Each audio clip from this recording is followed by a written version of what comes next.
Poor Barbara, not for her the carefree hours of happy play, nor the busy hours of work and study. What has happened to her that she lies there so hot and feverish, so weak and dizzy, so miserable with suffering and pain?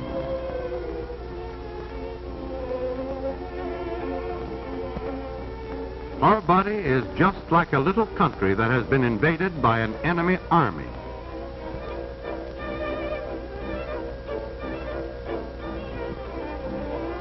But the enemy in this case is not big soldiers.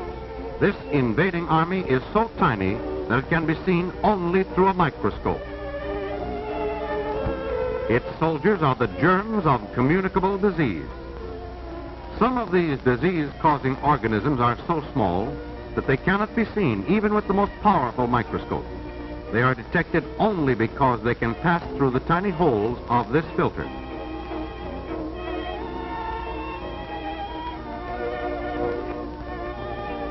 A communicable disease is one which can be caught from someone else. This means that the germs have to leave the body of a sick person and enter the body of one who is well. The usual gateway by which they enter is through the mouth or nose.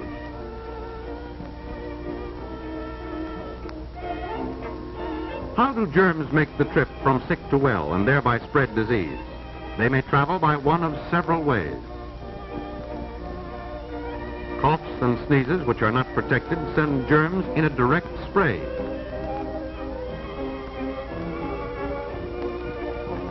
Kissing also gives germs a direct, short trip. The public drinking cup is a favorite means of travel. Water, as we find it in nature, may have harmful germs in it. If we drink such water without first boiling it, we are giving these germs a free ride into our bodies. Milk is the best food there is for us. But if it comes from unhealthy cows, in dirty surroundings, or is handled by people having a communicable disease, it can become a good conveyor of germs. Rats and some insects, particularly the fly, are of great help to germs of certain diseases by carrying them from filth to the food we eat.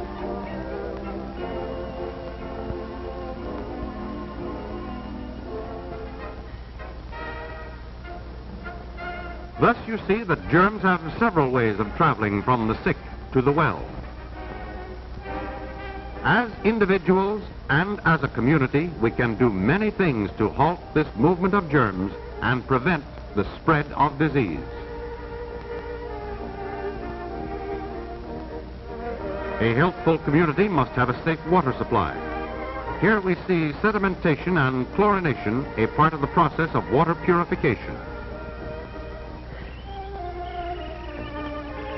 In rural areas, a safe water supply requires a properly constructed well located on higher ground and at a considerable distance from the toilet.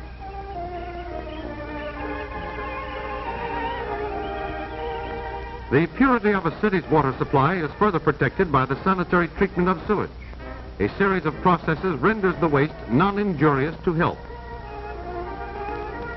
In rural areas, the problem of disposal of human waste can be solved by the building of a proper type septic tank.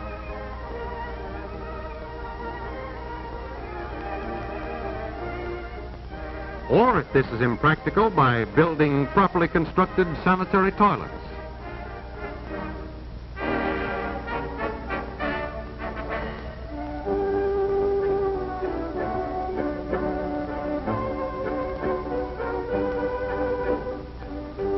Care in all steps of handling milk will do much to reduce milk-borne diseases.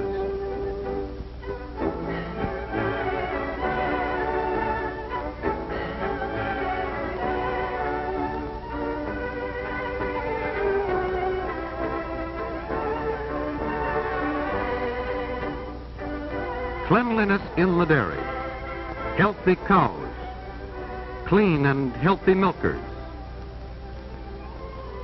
sterilized buckets, and cans so constructed as to keep out dust and flies all help to bring us safe milk so important in our lives.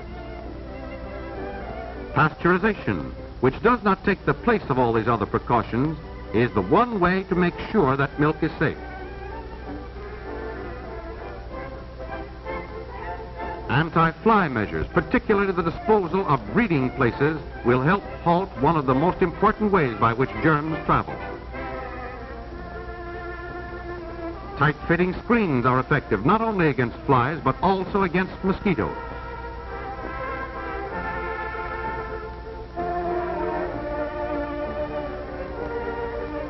We can do much to prevent the spread of disease by keeping away from those who are sick.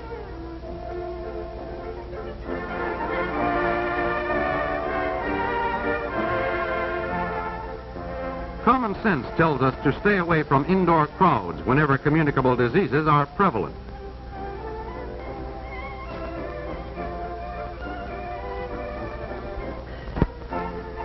Always call the doctor early whenever a communicable disease is suspected. Early treatment may lessen the severity of the sickness and halt its further spread.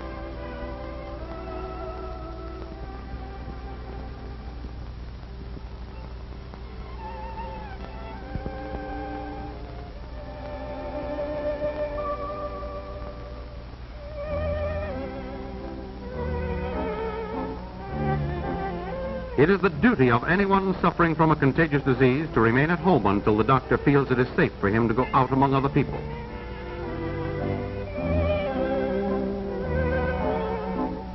Some diseases, such as smallpox, diphtheria, and typhoid fever, could be wiped out entirely if each and every one of us took advantage of the time-proved protection offered by vaccination and preventive inoculation.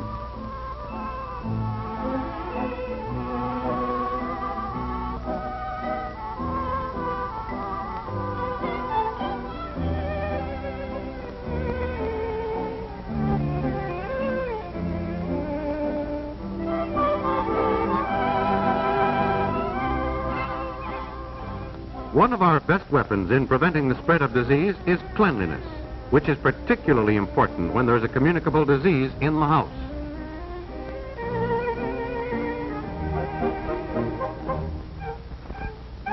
Certainly, cleanliness should be observed in all places where food is sold or served.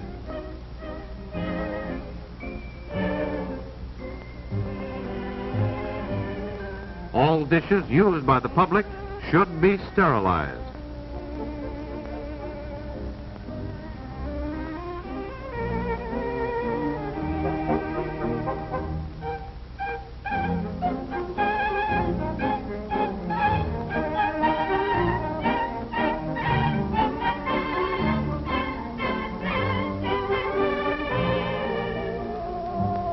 Our hands may pick up germs.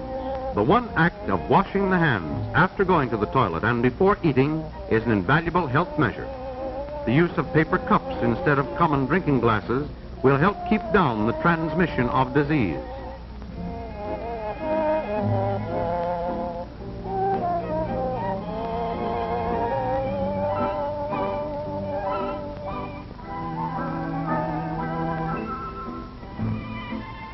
We cannot keep all germs from entering our bodies, but wise old nature has placed within us natural forces capable of fighting the invading armies of disease. The better the condition of our health, the stronger this last line of defense against the invader. Building up this resistance depends upon a well-balanced diet which satisfies all the food requirements of our body.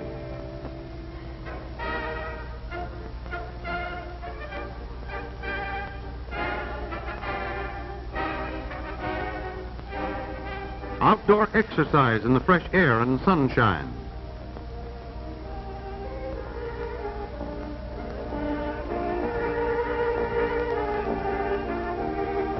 At least 6 glasses of water daily.